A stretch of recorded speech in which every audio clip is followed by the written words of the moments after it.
Free for All Friday. Good Friday morning, everybody. Brian McMillan. Good morning, sir. How are you? Palm Coast Observer editor. You've been there for quite some time now, right? Yeah, about 11 years. Is that long for an editor to keep a job that long? Probably. We'll have to take a poll if I should be fired or not. I don't know. I know city managers are a lot less than 10 years, yeah. And a lot of people. And then other people start new careers. They say you're going to have 5 careers in your lifetime. And what number are you on, Gretchen?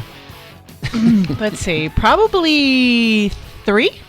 3? 3. All right. So you're halfway. You got 3 more to go. Well, I don't know. Okay. I don't know about that. But well, you find a good one. If you can make it a lifelong one, then you're better off, I think, than a lot of people. What do you think, Bob? Should I stay with the health department?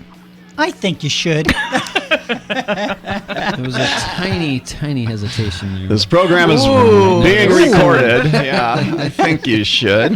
Okay. Anyway, we're glad you guys are at the helm right now with it. Also, we have other career people here. Dr. Stephen Bickle with the Flagler Health Department. Good morning, Steve. Good morning, everybody. And we have our mayor of Palm Coast, and Melissa Holland. Morning, Mayor. Good morning, everyone. Hey. Well, we have a lot to talk about, and let's start off. First of all, a lot of things happening with the health department and COVID and people and J&J and blood clots and variants and so and erectile dysfunction. We'll get to all that. But first of all, Bob, we'll let you, as our health officer, lead off here. What's up in Flagler County? Hey, good morning, Flagler County. Happy Friday. Hey, our goal is for Flagler County to be number 1 in the state for percent of population vaccinated. We are on our way. 47,357 people have been vaccinated. That reflects 41% of our residents. 77% of those over the age of 65 have been vaccinated. And guess what? Supply is now exceeding demand. So we are going to be launching phase 2 of our vaccination effort, David. We're going to be closing down our big fairgrounds site in a couple of weeks, and we're going to be transitioning to what we call phase 2. We're going to be tripling the number of mobile sites that we're at throughout the community so that we can just fan across Flagler County. We were at 13 sites last week, 10 different sites in addition to the fairgrounds this week. So phase 2 will entail, again, faith-based organizations, private employers like Coastal Cloud, right, Gretchen? You reached out to Coastal Cloud, and they're interested. They are. We're going to try to get their employees vaccinated, and we're also extending the offer to their families and their children over the age of 18. So fantastic. 8 bars and restaurants in Flagler Beach want to get their employees vaccinated, their wait staff, cooks. So we are getting organized. I got a question. Okay, so if I'm a cook at a restaurant and I don't want to get one, is there pressure put on them by the owner to say, if you can, or can they say if you don't get vaccinated, you can't come into work? Nope, freedom of choice. Okay. If they want to, they will have it available to them, and we're going to go. Health department nurses will go to these establishments. What about schools, Bob? Yeah, schools. Of course, I think everyone knows that. I think it's April 23rd. Jonathan Lord was able to get some Pfizer vaccines from Flagler Hospital in St. Augustine. There will be a special event for 16 and 17-year-olds that has been organized. And then as soon as the vaccines, are going to be available to our younger population, we'll have a strategy to get as many students vaccinated as possible. I guess what I was wondering is about teachers. Like if you had a mobile site that went from school to school, you could probably get every teacher, in one day or something. But I don't know. It sounds like you have a great. Going from phase 1 to phase 2, it's giving me confidence that you guys are really organized and everything. That's great to hear. Yeah. But what about getting all the teachers in a school, for example? So David Bosserdette, our main contact with the school district, we are getting a hold of a gym so that we can start vaccinating any teachers who have been left out so far, right? It's open season now. Over the age of 18, you're eligible to get that vaccine. So we are coordinating with him on that, Brian. Mm-hmm. You bet. We're going to be at the airport after hours for people working 8 to 5. So we're putting up a schedule for that. And Mayor Holland, we're interested in doing food truck Tuesdays and have a vaccination clinic there. I know that's Well, once a month. Well, there she is. Let's ask her. Is that going to happen? Yeah, we are currently coordinating that through our Parks and Rec department, who manage that event. And as you know, we are huge advocates and supporters of anything we can do to help the community. Gretchen? Yeah, I actually spoke with Lauren Johnson this morning, and she's given me the green light, and I just have to coordinate with the on-site person there, and we're good to go for next Tuesday. And now, next Tuesday, Food Truck Tuesday at the, and we'll be promoting it also. Awesome. So, free vaccines. Okay, and food trucks. Yes, so 55 plus communities, social clubs. So anyone, employer, social clubs, any organization that is interested in getting their groups vaccinated, please call Gretchen Smith at 313-7114. Or if you can't get a hold of Gretchen, me at 313-7105. And we're going to get you set up because goal is number one, Flagler County. We're working with Mayor Holland and then eventually all the cities and counties and all of our partners, emergency management, we're going to be producing and developing a campaign, PR communications campaign to support this goal of Flagler County being number one. We're now ranked, I think, 7th or 8th. Relative to percent of population vaccinated. Again, 41% of our residents have gotten a shot. So we want to move that up to that 80, 90% range with your help. So we're going to be blitzing the community to get everyone vaccinated here in Flagler County. Is there a phase 3 plan? Yes, phase 3 plan is going to be neighborhood to neighborhood. We are going to be purchasing through funds that we got from the CDC a large cargo van that we're going to outfit to become a mobile medical unit.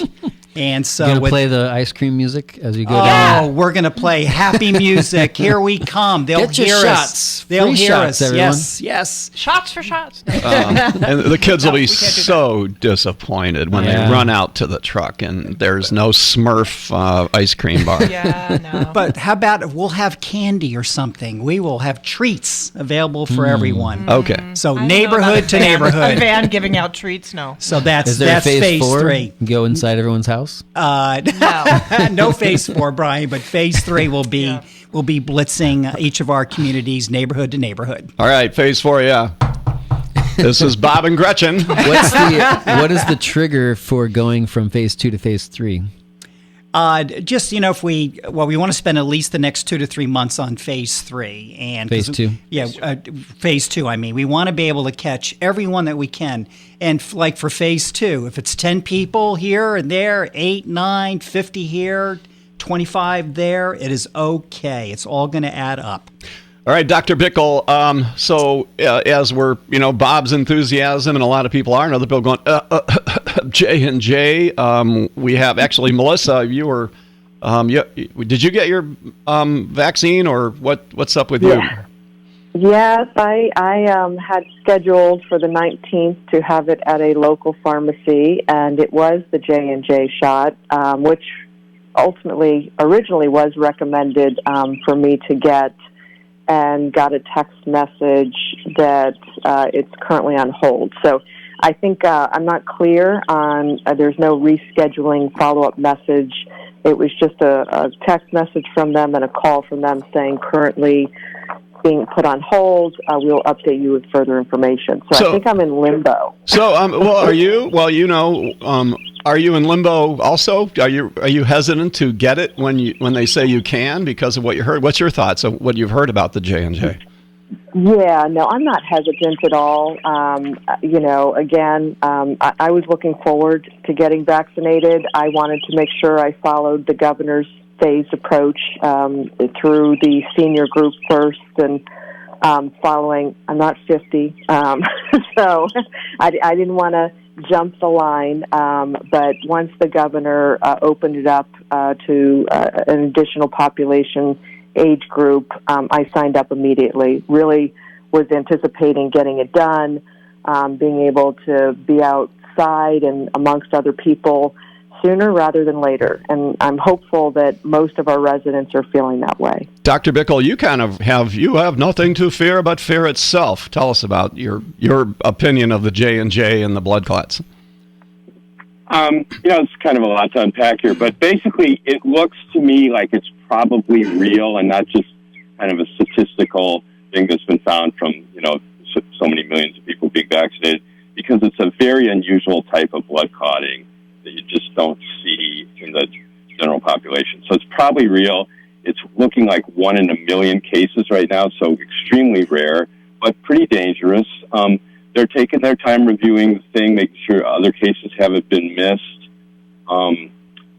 It's like I said, these rare events. I haven't done the calculations, but if you went through, how many lives a million vaccinations are going to save versus this, it helps put it in perspective. But I haven't done those calculations. But it's going to be a huge, benefit. So it's going to throw things up in the air for a while. It also highlights the incredible safety of the mRNA vaccines, the Moderna and Pfizer, where we've done, 100 million, and nothing like this has shown up. So it kind of highlights that. It's going to be, this public perception is important.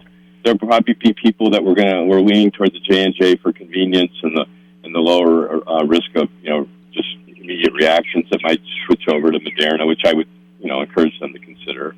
So it's going to throw things up in the air. It's really not a big deal, other than obviously for the people who got it. It's horrible, but it's really a rare event. Brian? Yeah, Dr. Bickle, I was just seeing there's a BBC story where I didn't read the study, but I mean they're saying that they're reporting that a study said that the risk of developing this kind of serious brain clot is 8 to 10 times higher in people with COVID than those who get a vaccine. So I don't know if you saw something like that either, but it just seems like because it is so rare, I hope that it doesn't put a black mark on, vaccines for people. But it like you said, I mean, you can't just ignore that people got this problem. So, do we have enough others so people like Melissa can go do their appointment and just go get one of the other ones rather than a J&J? Oh, absolutely. We are going to be, probably dismissing having appointments and scheduling for these vaccines, and we're going to be at a location, and we're just going to ask people, please come, show up. So, Melissa, if you change your mind about J&J, we'll accommodate Moderna for you. No problem, no questions asked. We'll get it taken care of. And that goes for anyone because, again, supply is exceeding demand right now, so appointments are not necessary. Okay. Dr. Bickle, the UK variant, I saw a thing where it's actually the most common. The UK variant is now more common than the original COVID. Is that true? Absolutely. That's been our 2/3 to the U.S., including Florida. Mm-hmm. So what does that mean with the vaccines? Or Fortunately, probably nothing or very close to nothing. There are two issues with the variants. One is, do they spread faster? Second is, do they respond? Are they susceptible to vaccines? The second factor is way more important. So the UK does spread faster. It's probably had a fair amount to do with the waves we've seen in the U.S. And in Europe. But it seems to be just as sensitive to the vaccine. So that's just another reason for people to get vaccinated. Okay. And I just want to reiterate the fact that over 7 million doses of J&J have been distributed in the United States. So, we're talking 6 cases, not dismissing that at all. But again, we want to go back to that statistic of, one chance in a million that this could occur. So, but still, everyone's being very cautious and looking at this very carefully. But let's take that into account. Okay. And the other thing for me, the big take home is we've got alternatives. So yes. It shouldn't make you not get vaccinated. Right. Just get the other ones, right? While this other issue is in limbo. Okay, let's talk about the erectile dysfunction and the vaccines. What's up, Bob? What? No, I just want to kind of do a little intro for this. Challenge Dr. Bickle. I said, all right, come up with Bick's top 10 reasons to get vaccinated. And he's number 14, and 14 had to do with what you just mentioned. All right. Well, either way, it's on the list here. We already brought it up, so now we've got. So what's up with that with the research, Dr. Bickle? Okay. Well, just a little background is I'm constantly sending David little tidbits of interesting stuff. Some of it's very profound stuff. Some of it's kind of anecdotal. And So this is a study. It's based on an interview, or a set of interviews done, a questionnaire in Italy last year, and they looked at the association between men with erectile dysfunction and COVID, back and forth. People with COVID, did they have erectile dysfunction afterwards? People who had erectile dysfunction, were they at greater risk for COVID?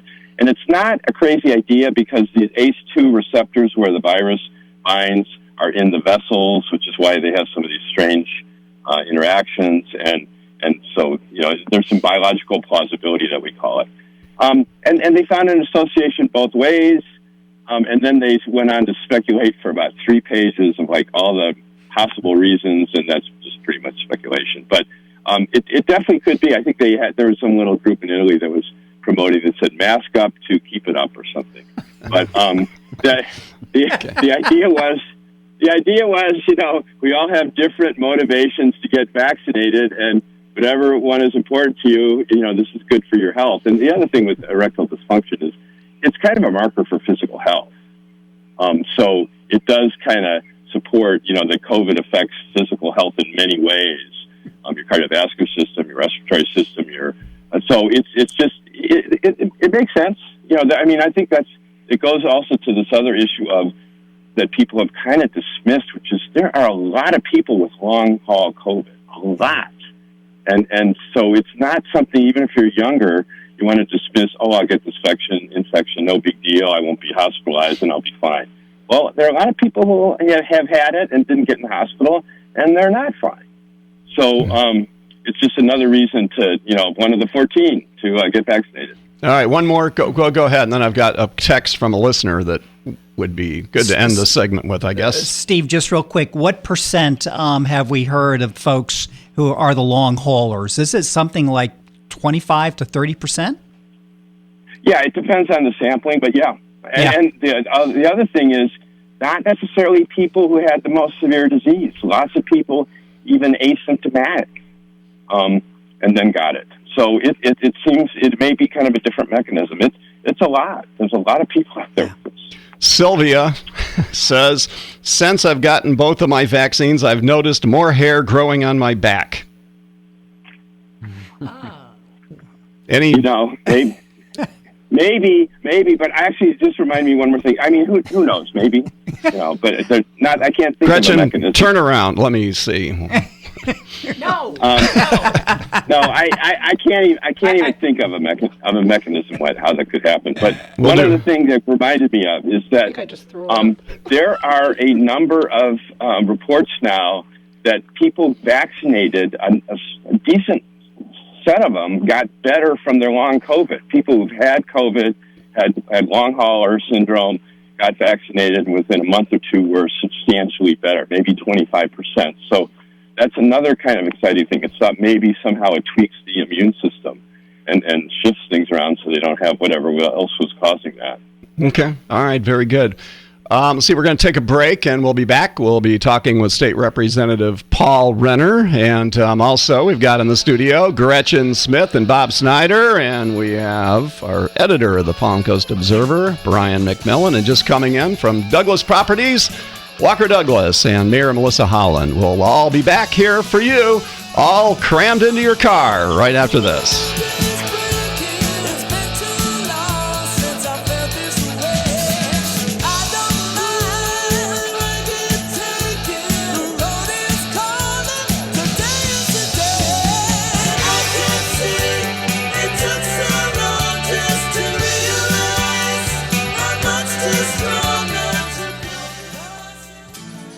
I'm Joe Mullins with another Flagler First Business, and I'm here with Amy Young with Florida Coastal Premier Properties. This market is insane right now. If you don't know what you're doing, it's an absolute nightmare. So you're better off using people that you know, you like, you trust, and that can put themselves in your shoes, especially right now. 386-445-9288. Live, Shop, Work, and Play in Flagler County, a community service of the Joe Mullins Companies.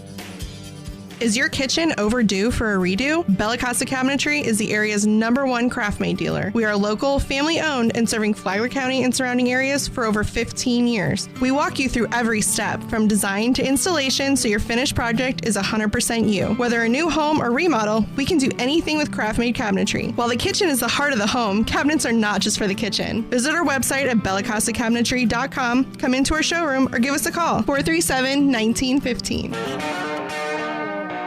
9:30, Free for All Friday, and if you miss, we always podcast all of our radio talk shows here on WNZF. You can pick them up at the Flagler Radio mobile app, also at flaglerbroadcasting.com. Gretchen Smith, also a radio talk show host for Flagler Health Matters, and you can hear all of your shows there as well. Walker Douglas, co-host with Toby Tobin on Real Estate Matters. Hey, David. It's just a great program. It's like full of such insights, and anybody that owns a home or a business in Flagler County, you really need to tune in on that. A lot of subtle jabs between Toby and I, too, that are great. Yeah, that's the best part, right? Like, Toby's more subtle, but it takes you a while to realize what he's talking about. Yeah. Okay.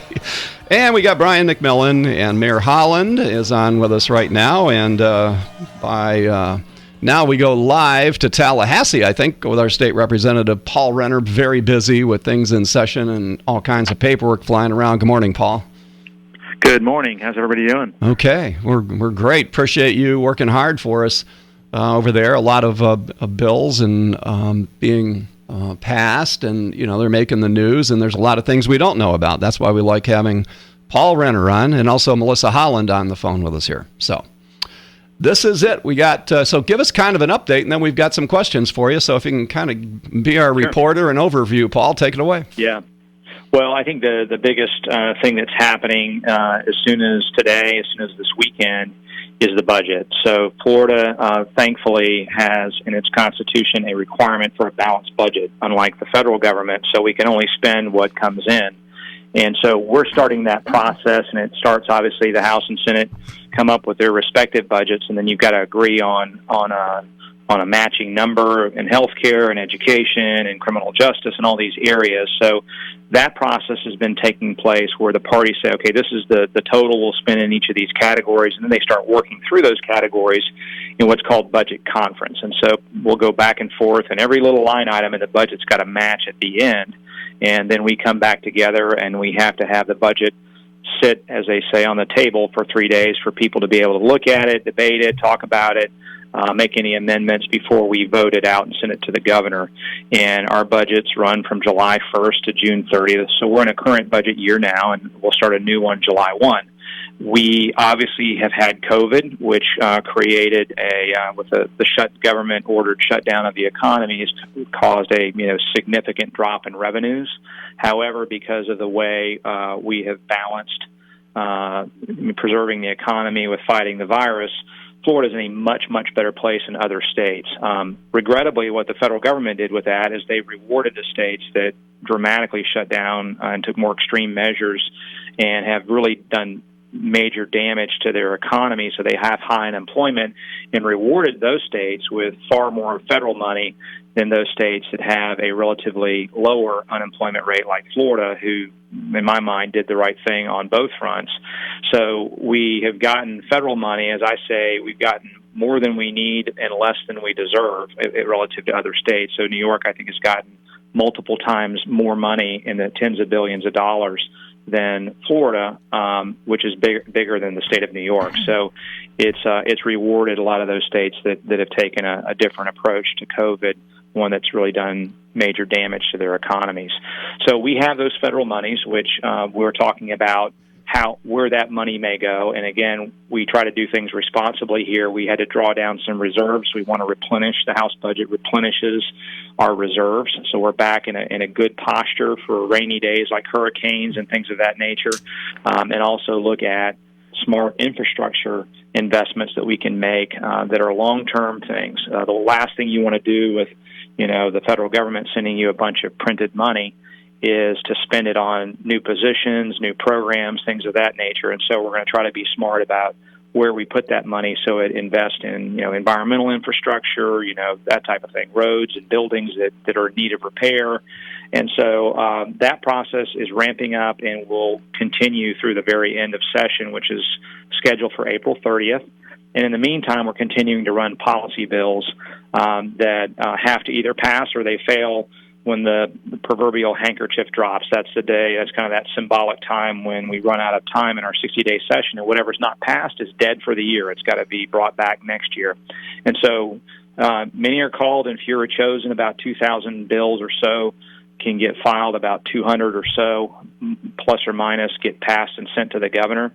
And we're in that process of kind of winnowing down. Committees are going to stop meeting, and only bills that are already ready for the floor in the House or Senate can still be heard and considered. So we're starting to see a real winnowing down of policy bills that can be heard, but there's still quite a few out there. The transgender, for schools and sports and things, explain that real quick if you could. Yeah, it's really about fairness. It's not about whether you are a transgender person and elect to change your gender through medical procedures. That is unaffected.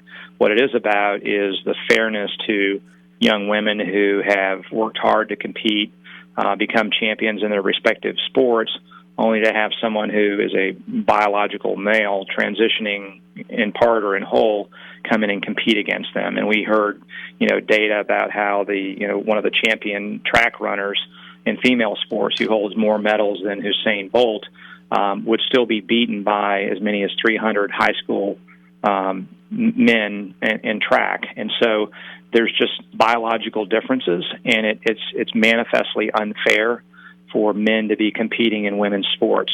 And so it doesn't say you can't compete in co-ed sports or in male sports if you're a biological male, but it addresses an issue of fairness.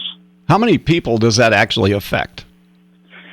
I mean, that's a great question. I don't think it is many people. I don't think it's many at all, but neither should, again, somebody who's worked so hard through their K through 12 years be put in third place or second place rather than first because they're competing against somebody of another sex. And so, and this has real life consequences. We heard about, people that are have relatives who are female athletes that had the opportunity because they didn't come in third, they came in first to get a full ride athletic scholarship to University of Florida or one of our other universities. And so to have their dreams dashed because they have to compete against a man is just manifestly unfair. Okay, well, so basically, I didn't really think about it like that. So it's not so much about that one person that's transgender; it's the effect that person can have on thousands of people in careers and lifetimes. So now I see why it is something important. That's absolutely it. Yeah, if it were just that, then there's not an objection to people who are in transitioning from one gender to the other competing in sports. Okay. None whatsoever. It's the unfairness to the people already in the sport who biologically are different, and they're competing against each other on a level playing field. And it's just like, you wouldn't ask a professional athlete to come in and compete in high school sports. That would be unfair to those guys because they're bigger and faster at that stage in their career. And so that's what this is about. It's making sure that sports is competitive and it's fair and it's even-handed to those that are competing against each other. Okay, if you can explain the Florida internet sales tax. Yeah, so every state minus Missouri says that, and all of us are required. So if you go on and buy something on Amazon, chances are you're paying sales tax already. But if it's a third-party supplier, let's say they're in the state of Oregon, and they're selling through Amazon, you may not pay sales tax for that, but you owe it. In other words, Amazon may not collect it, but the current law before this bill says that you owe that sales tax, that $1.37 in sales tax. And so this is a tax, again, it's a fairness and a tax equity issue where if you have a small business in Flagler County, you absolutely have to pay tax on every transaction. But if you bought that same item from an out-of-state provider that is not Amazon through an online platform, you may not pay sales tax, even though you owe it. You're legally obligated to pay it. And so we've just said that vendor has to collect the sales tax that we already owe and remit it to the state of Florida. So it brings our Florida businesses onto a level playing field and doesn't put them at a disadvantage relative to out-of-state retailers. So would that be easy to apply and monitor? Yes. I mean, so these online platforms will, as they do already in the case of Amazon, since Amazon, and it gets very technical into the legal weeds, but since Amazon has a physical presence in Florida, they come in within our jurisdiction. The Supreme Court has said even those that are not physically in the state of Florida, but that are selling into the state of Florida, like that online retailer I mentioned, can have their taxes captured. So the bill was from the website Wayfair. So you can go onto Wayfair and buy all kinds of retail items online and have them shipped to your house like an Amazon. Wayfair or Amazon or whoever the online platform is would now be going forward responsible to ask that vendor to also assess the local, whatever state it is, sales tax, which is what 48 of the 50 states already do. Florida and Missouri are the only two states. I think Missouri may have a bill this year. I'm not sure. To rectify that. So we're one of the only states, but we're already obligated to pay the tax. So basically all of us are evading taxes by not paying that. We just don't ever notice it when we buy something, whether we did or we didn't. What do you necessarily? What do you estimate that would mean in new revenue for Florida? The estimates are around $1 billion a year. How that plays out, will remain to be seen, but what we're trying to do is a couple things that go towards, in the long term, what we're trying to do is reduce a tax that only Florida has, which is if you start a small business and you rent your space, you pay the rent, but you also pay sales tax on top of that rent. We're the only state in the country that does that. And so it makes our homegrown businesses less competitive against out-of-state and online businesses. And so long term, what we're doing is we're reducing that business rent tax from what it is now. It's about 5.5% down to 2% to try to get it lower. It's such a big number. We don't have the ability to bring it to zero, but we want to again look at making sure our homegrown businesses are on a level playing field with out-of-state businesses in reducing that business rent tax. And so what we're not doing is spending it.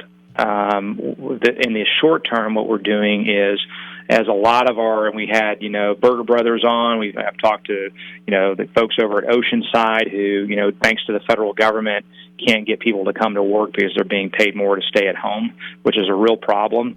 But the additional thing that's going to happen because of a government-ordered shutdown and the massive unemployment that resulted, which was far greater in the short run than the great crash back in 2008, is it's totally destroyed the unemployment tax trust fund that provides as a fund to provide for those that are unemployed to compensate them while they look for work. It's in a bad spot, and the effect of that will be if we hadn't filled this with the Wayfair monies that would come in, businesses would see more than a tenfold increase per person in that tax, which means, as a practical matter, you're going to be less anxious to hire people back. And it's going to create, massive disruption in our ability to rebuild our economy and get jobs back to where they were before. And so we're trying to get that, basically those reserves back to where they were before, so that we can return to normal. And so in the short term, that's where it will go. In the long term, it will help to permanently reduce the business rent tax. The commercial tax on commercial rents is what it is. It is something that only the state of Florida and the whole country charges and puts our homegrown businesses at a disadvantage to those around the country. Okay, and Paul. Especially online businesses. Okay, we've got a few minutes because then we're going to have to let you go because we're going to have Dr. Szymanski on from the University of North Florida. But Melissa, before Paul gets on with his day, anything from the city of Palm Coast for him?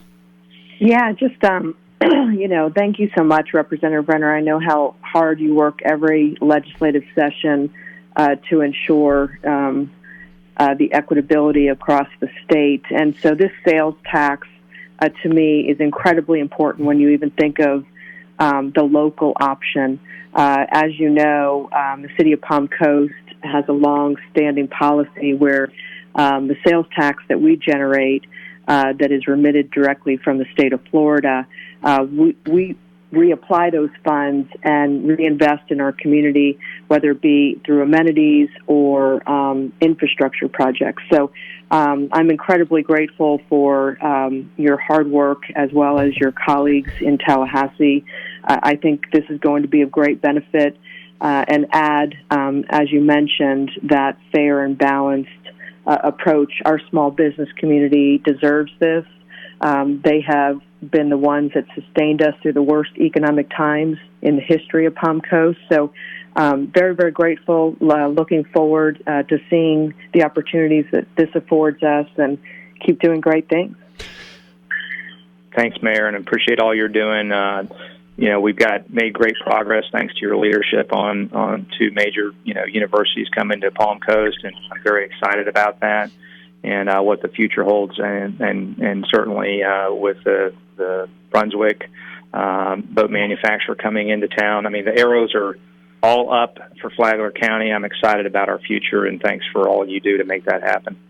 Paul, what I liked what you said was not using federal money to create different things that would require future expense and more revenue to keep them going, which is the slippery slope. A lot of people, a lot of governments and states make that mistake where, like you said, they start hiring people, and then when those funds dry up, who's going to keep those people working would be us. So thank you. Right. Thank you for the wisdom with the Florida legislature and in running a good ship. So we appreciate it. Hey, we got to go. Paul, any other final words? No, that's it. We'll look forward to updating you again before session's over. There'll be a lot of activity here in the last 2 weeks before we get out of here. Okay. All right, great. Be careful, be safe, and keep working for us. All right. Thanks, guys. All right, have a good weekend. All right, we're going to take a break. We'll be back. We're going to go to the University of North Florida and talk with President David Szymanski, and $1 million coming here for maybe you. We'll be right back. Where I'm no fun anymore. I am sorry. Sometimes it hurts so bad. So you're ready to list it? We're ready to sell it. This is Sam Perkovich, broker-owner of Parkside Realty Group. Stop by our office in Town Center or call us at 302-0300. Visit us online at parksiderealtygroup.net. There's a lot of confusion over this year's tax deadline. The president did extend the IRS deadline until May 17th. But the tax extension isn't for everybody and everything. If you need more information or an IRS extension, give us a call right away. Better yet, stop in. We're next to the Chicken Pantry in Bunnell. Flagler Tax Service. Call 793-7156. You didn't hear it from me. Your neighbor is probably sleeping with us, and they're probably pretty happy. Who wouldn't be? With up to 75% off our brand new mattresses and adjustable beds. Never pay retail. Come and see us. We're Bed Tops Mattress Clearance Center in Palm Coast. We're easy to find in the Hargrove Industrial Park off US 1. Call us anytime at 386-627-4188. Bed Tops Mattress Clearance Center. And don't tell your neighbor we were talking about them.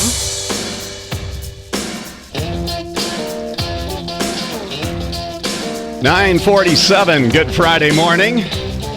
What a great place we live in here. We're very blessed to be on this small part of the earth. And we call it Palm Coast, Flagler County. President Szymanski calls it Jacksonville. And good morning, President Szymanski. Good morning, David. I appreciate the introduction. Yeah, hey, it was great meeting you the other day, you and Melissa Holland, and came down to Palm Coast out at Town Center on a beautiful day. And Mayor Holland, I guess we'll let you. Mayor Holland's on the phone. Let me properly introduce everybody here. David Szymanski. We have Gretchen and Bob from the Flagler Health Department. And good morning. We've got Brian. Good morning. From he's the editor, Palm Coast Observer. Walker Douglas, have you ever heard of him? Hey, President Szymanski. How are you doing? Good to see you. And we have Mayor Melissa Holland. So all at once here. This is for our president of UNF. Okay.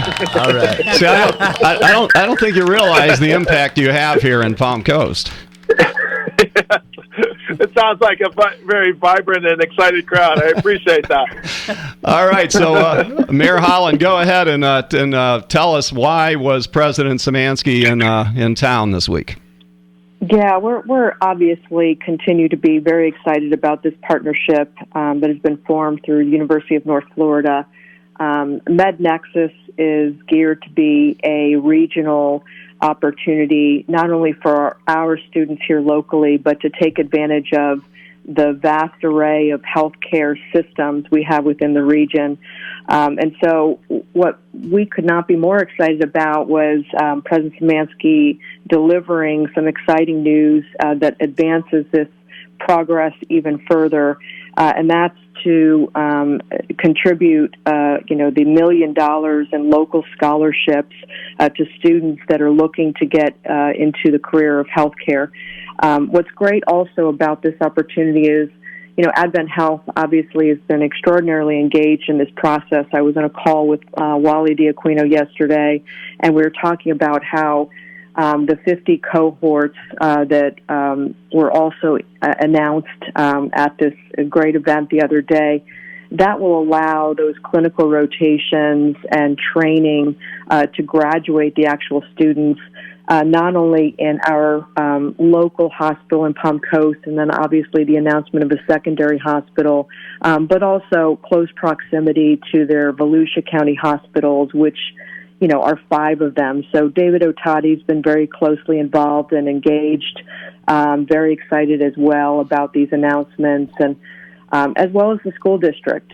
So this is a coordinated effort through Flagler County Schools, Daytona State College. We cannot thank President Labasso enough, who has continued to be a pillar of this opportunity as a feeder institution into UNF MedNexus, and ultimately through the healthcare systems that will be those career pathways for these students. High-paying career jobs is what we need. Healthcare is continuing to grow. It's an industry and sector in Florida that is strengthening every day. And if you cannot tell how excited I am, I really am just smiling from ear to ear. So we really want to continue to thank the investment and the partnership that UNF has brought to our community. Well, David Szymanski, our listeners have some questions. Number one is, what kind of courses we've got scholarship money, what kind of courses are being offered by UNF? Yeah, so it's really our traditional nursing program. So we're starting a cohort at the undergraduate level, and that's going to be the 50 students, and so it's all classical. We have a really high-ranked, highly energetic nursing program, and so the opportunity to pathway students from high schools into our program is really what we're looking to do. And we're also looking to build out a pathway from the undergraduate BSN program to our master's and doctoral programs. We also have the #1 doctoral program in the state. So we're bringing high-quality programs, all very mainline, mainstream, to really to help solve the need and the shortage for nurses within all our areas. And so we're trying to do our part for it, but it really is the regular rigor of our regular courses and the classrooms with our instructors, and so we're excited. Well, maybe Walker, you can help us here, because I'm picturing, okay, this is so exciting. We've got and the classes start when, David? They're going to start in the fall. So August 2021. Okay, so where are the classes going to be held? I see a lot of vacant land out at Town Center. Where are you're building, or where's the classrooms? And help us out here. Paint the picture. Yeah, so we're beginning by remodeling right on the square. And so we're going to have space there. We're going to have 2 classrooms. We're also going to have a skills lab. Skills lab is important with beds and equipment where we train people how to have, how to be effective nurses. And so we'll have offices there, too, for faculty to come down, and we'll have a full-time director down there in Palm Coast. So we're going to start the remodeling construction, sort of this any day now period. But we're sort of in the artist renditions part of this. We got the architects on board, and we're getting the cost estimates, and we're ready to rock and roll to begin there. So UNF, are you buying land at Town Center?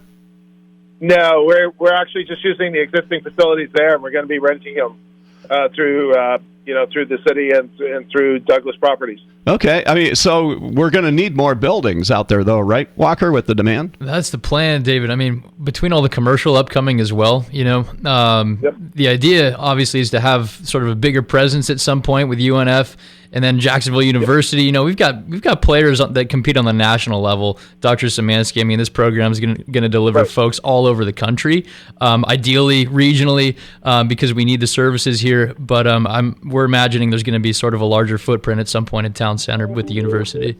David, what's your goal? Because I know we're starting. Hey, we're happy to have 50 students. Are those positions? Are the students already filled up, or what's the demand?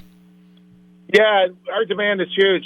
Our nursing programs, again, we all have over 1,000 students really applying for kind of 75 to 175 positions. So, what the opportunity to expand the program in Palm Coast, we look to grow with the region, and we look to grow with Advent Health and the other healthcare providers that will be coming to that region. So our partnership with Advent Health is really important because, as Mayor Holland outlined for you, clinicals are a really important part to the training. You have to have clinical rotations in hospitals. And so that opportunity to work with Advent Health to get more and more clinical rotations is really the thing that's going to help our cohort grow. Okay, Bob Snyder.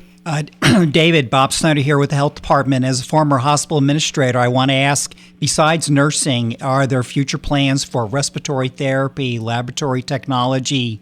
The field of radiation is just absolutely fascinating with technologists. Any plans for that going forward? I think what we're thinking about more, certainly with the nursing, certainly with respect to things like counseling is going to be important to us. Physical therapy is another strength of a program that we have.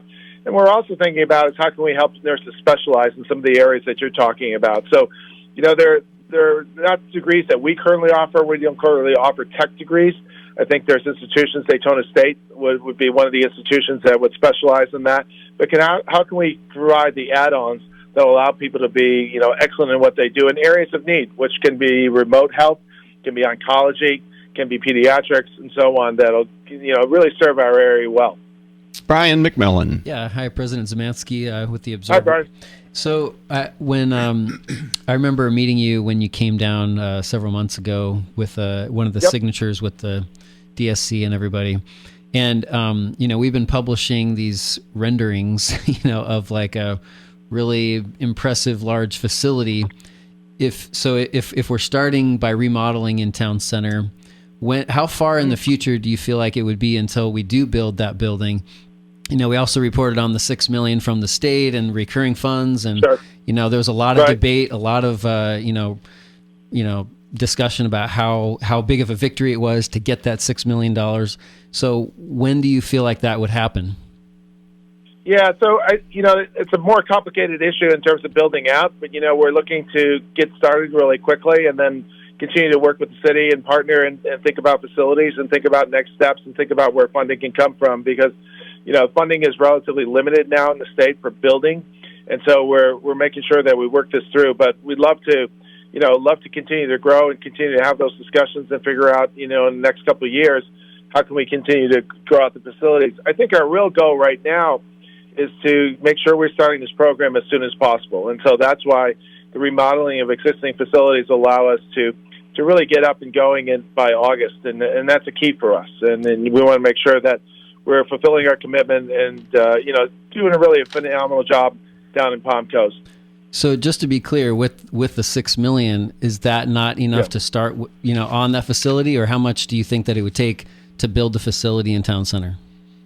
Yeah, well, the $6 million is meant to cover all our programs. So some of it has been already allocated to purchasing equipment that is done with our engineering school. So it's meant to cover things that can help all us train our programs. And so we've had some facilities there. We're also building out sim labs here to continue to train the students who also can do the rotations up here in terms of filling it out. But we're also calling them Palm Coast students. And so we're going to be bringing down more and more students with that. But we also have a cohort that's dedicated to Palm Coast. So, I don't have the answer to that right now because I think that's really one that requires a lot of thinking in terms of the plans with respect to Palm Coast. But we're in discussions with the mayor all the time, how can we take the next step and the next step? And our goal is right now to make sure we take that big first step. And then, we also, in that, funding that we got from the state is also hiring people. And so we're in the process of hiring nurses, sim lab people, and as well as technicians that will also be teaching down in Palm Coast. So the money, unfortunately, it may sound like a lot of money, but it goes really quickly in terms of stretching it. But again, we're making sure we fulfill our commitment, getting it started, making sure we have facilities down in Palm Coast, and look for next steps. All right. So you're renting basically for the first getting things going here. Right. Okay. Which is the key because we're looking for empty space right now because we only have a few months to turn things around and make sure we have facilities in place so we can really do the training. Question, Walker. So they're looking for space and renting.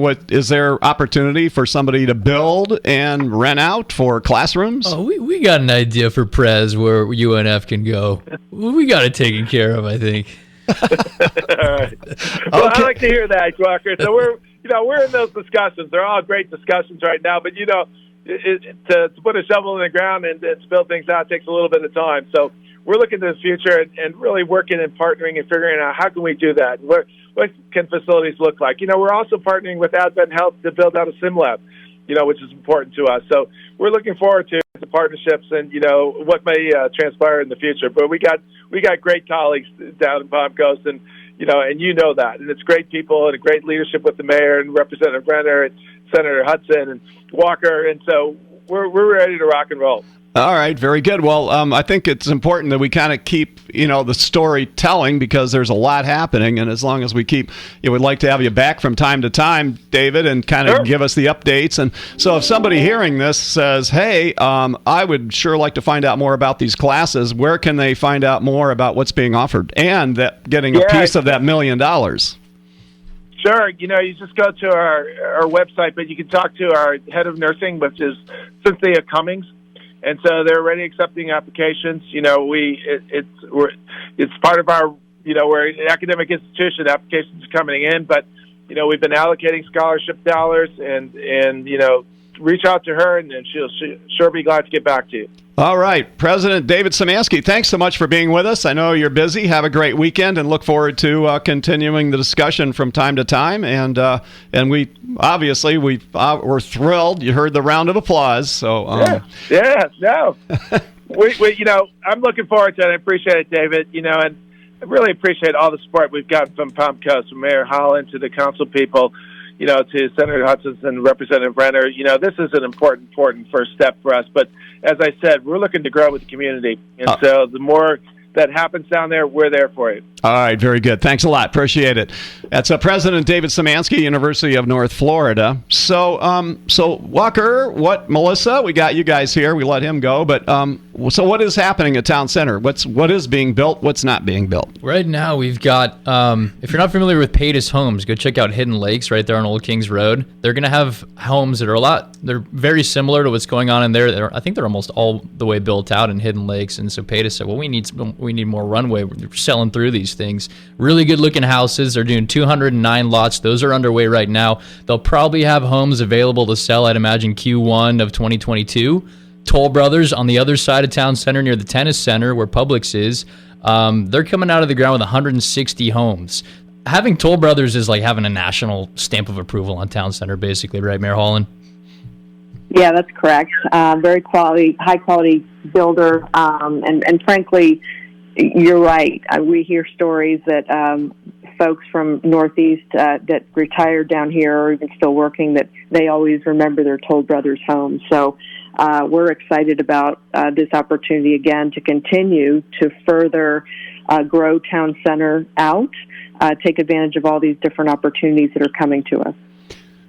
Give us some more meat here. Yeah, as far as the commercial, I mean, every time we talk, David, it seems like, well, when's the commercial going to come along? And it's tough because the entertainment. I can picture the entertainment district at Town Center. That's with right. Cigar bars and live entertainment and flashing lights. Exactly. Well, a lot of flashing lights. What we're doing is we're taking a step back from the developer knows best mantra of, the big master plan and these big tracts of land that a national can come and pick up and lease out all this space to. We're taking a step back to Main Street and saying, how about instead of these big 5-acre parcels that cost $750,000, we slice and dice these things up to, palatable small pieces of property like the old Main Streets, Portsmouth, New Hampshire, all these little towns that grew up wall to wall. The barber owned this thing fee simple, and then next door to him, the hardware store owned his thing. He lived above his hardware store. The barber leased the apartment above the barber shop. We're going to take it back to that. It's going to be more affordable, so you don't spend all your money on the land acquisition, and you've got a lot left over for going vertical and making something that looks good. Wow. Is there any designs we can see? Mayor Holland will have something downstairs to you in the next week or so, submitting for that replat. Melissa, have you seen what Walker's talking about? No, I don't get involved in the design and planning process of approvals through town center. I wait and see it first with my colleagues, on the council. So I always anticipate great things. I know Douglas Properties have been working tirelessly to get things off the ground and do it in a way that reflects today's habits of shopping and that experiential process that our residents are looking for, right? We hear a lot about they want to go out and enjoy a movie or a restaurant or, just getting together with neighbors and friends. And so I think they've taken a very tactful approach on how they're looking to develop it. And I know they're engaged with our city staff quite a bit in that open dialogue. All right, great. So Walker, you're excited about Town Center and oh yeah, we believe in it. We're getting a lot of support from city staff, and things in terms of the commercial development are moving forward pretty expeditiously because everybody's really motivated to get businesses in there and operating. Mm-hmm. All right, well, we're way out of time. Run over. I'll get in trouble again. Thanks a lot, Brian, getting me in trouble. But final things from Walker. Any words that come on out to is the movie theater open? I don't even know. They're open. Yeah. The movie theater's open. Actually, I've seen more people there than I have ever. All of a sudden, it seems like everybody's been locked out of the movies and they're chomping at the bit to get back in there. But we're going to come out swinging here. We've got 4 national players between Toll, Paytas, JU, and UNF. So Town Center, it's going to take, I think it's all going to hit at once. It might be the beginning of 2022, but it's all going to hit at once, and we're going to look back in the rear view and say, well, this was a lot different a year ago. So, and look for the design artist conceptions of the new entertainment district coming. That'll be next week. I always say 2 weeks when I don't know a time frame, so let's say 2 weeks. Okay, let's free beer tomorrow. That's right. Okay. Mayor Holland, final words from you. Again, great discussion. As you can see, we're continuing to drive opportunities through our community. Looking forward to our residents to continue to be engaged, stay involved. Very pleasantly surprised to see the response from our citizen survey for our waste hauler discussion, and those are the opportunities I really enjoy. The more time our residents can connect, the better our outcomes will be. So we hope to have a further engagement with different opportunities as the discussion furthers on council. Hey, real quick, I know we're way over time on this, but I wanted to ask you about all the surveys the city was doing. What did we learn, and give us a quick summary for a news soundbite here on the City of Palm Coast surveys. Yeah, I mean, we felt very strongly that when we go through major changes or looking for different aspects of a new contract with our waste hauler, we really wanted to hear from the residents. So I took the time and went through many responses that we received from, as I mentioned, just the waste hauler survey that we did. That's not the norm in government. Government acts normally in a silo, very insulary. And so to be able to go out to the community in a way that's convenient for them, to get a response, to hear their thoughts, is really important, and it's critical to every process. So we're going to continue to drive surveys out of City Hall. We're going to continue to ask for citizen input, and we'd like to further discussion. So residents, please feel free to not only respond to the survey. It takes a few minutes to do, but email us, continue to let us know how we're doing. I always enjoy reading the emails from our residents and hearing what their thoughts are. Okay. And if you're happy, it's also good. You don't just have to call to, I don't know if I can say, I don't know if I'm allowed to say bitch about something or not, but but that's usually true. It's like, and I think here, and I got to say this with Waste Pro, I really feel sorry for these people as well as the other businesses. They to get people that are CDL to drive the trucks, to do all this, these guys are working hard, the ones that are working. And so show appreciation to the guys that are. I mean, I said the guy comes by, he's driving the truck, he jumps out of the truck, empties the garbage cans, runs back up and gets into the truck. I'm like, I feel like giving him a tip or something. Yeah. And it's tough on all the local businesses right now, just getting the staffing on it. So be patient, I guess, is what I'm saying with your trash guys. If they just can't get to it, I think they're doing the best they can. So, And that's okay that you whack them with fines because, it slaps them around a little and makes them work harder. So that's fine. And that's part of the deal. So I think everybody gets it. So that's my opinion. I agree as well. I commend our waste hauler. They do the job that they've been contracted to do. We are associated with fines in our contract. It's written into our contract. So we don't allow a lot of leeway if services are not provided. But we're very grateful for the job they do. And certainly I'm very grateful for the hardworking people that are employed by Waste Pro. Really a tremendous effort that they have to put forward. We have a lot of driveways in Palm Coast, so we appreciate them. All right, Melissa, have a great weekend. Thank you. You too. All right, take care. Brian, final words from you. I interviewed a couple of very kind and wise people in the past little while, and their interviews are on our website and in the paper this week. Greg Peters, Parkview Church pastor, and Jeff Reeves, the principal at Matanzas High School. I think they were both very enlightening, what they had to say about a big variety of topics. So check out those interviews online and in print. That's right. $50 for the year. On your driveway. $50. So convenient. $50 and the newspaper is free. For free in racks and stands all around the community. Okay. All right. Bob Snyder. Flagler County is special, everyone. Let's be number one for vaccinations. Flagler first. Okay. Gretchen. All right, so starting the 25th, we're going to be doing from 10 to 2 at the airport. It's going to be free vaccinations across from 120 Airport Road. No appointments needed. And come on, Flagler, don't be holdouts. Let's get vaccinated. Don't be holdouts. Walker Douglas, thank you. David Szymanski, UNF, thank you. Dr. Steve Bickle, Melissa Holland, Bob Snyder, and Brian McMillan. Paul Renner. Everybody, have a super weekend.